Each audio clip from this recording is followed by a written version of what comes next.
Hello viewers, it is your favorite spoiler from the recap room.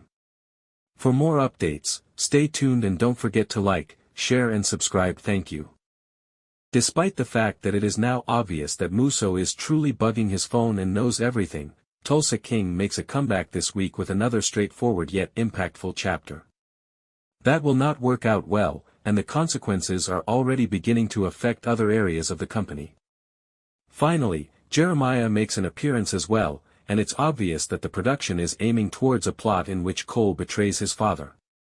We'll have to wait and see what transpires, but the whole "daddy issues" theme between them suggests as much. The gang has successfully recovered the alcohol and is prepared to sell it to the general public at the beginning of Tulsa King Season 3 Episode 5. Many detractors are also out there, eager to inform others that Montague Distilleries is now open for business. Regarding Grace and Thresher's position with Margaret, Dwight is a little sensitive. Dwight isn't entirely sure if this is a smart idea, but she wants to take him to the event since she thinks it would help with PR. When news of this launch reaches Brooklyn as well, Vince calls Bill in an attempt to gain access through him. He's refusing to back down and advises Quiet Ray to call Dwight directly if he has a problem. Indeed, Bill immediately informs Dwight about the calls and the potential threat posed by New York. Bill wants Dwight to step in and take care of them because he fears that they might get into a fight with Brooklyn over this alcohol. Although the Dunmires are unwilling to accept this, Cole is essentially written off by his father right away. Jeremiah instead meets with the Attorney General to discuss strategy. He believes that if Montague Distilleries is not shut down by a health inspector, things would get really ugly. For the General as well as for Dwight. Sadly, timing is everything in this situation as Deacon, the watchmaker, calls Dwight and requests a meeting. Off the tail of the massive opening, the timing couldn't be worse. When Dwight first declines, Deacon allows him 5 minutes to change his mind. However, Musso calls right away and insists that he attend the meeting.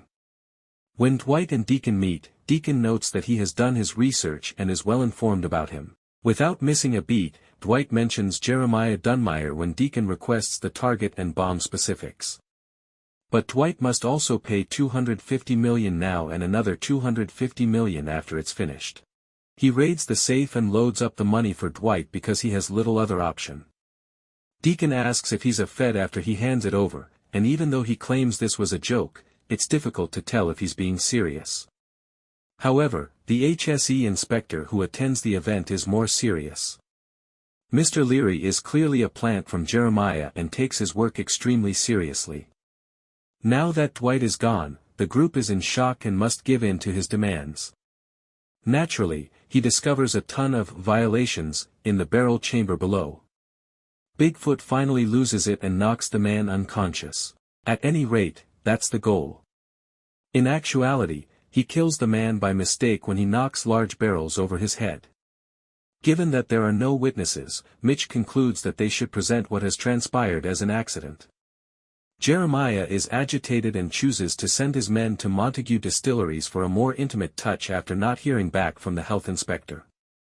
Fortunately for Dwight, he returns with Tyson before he arrives.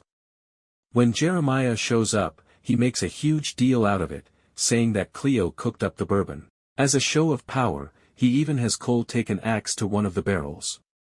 Dwight thinks they'll have another chance to fix things, and he agrees with Mitch's prior assessment of the health inspector, choosing to wait until the morning before making the call. Bill visits Dwight that evening and questions him about the boss's activities. Since he is aware that Dwight met with Deacon, he subtly calls him a rat. Bill realizes that the man's avarice may be his downfall when Dwight pulls a gun on him. He becomes a bit too near to the truth in his quest to find out what he has been up to. Armed guards surround Bill as he leaves the residence, and he is taken into custody. Thanks for watching, stay tuned for more updates.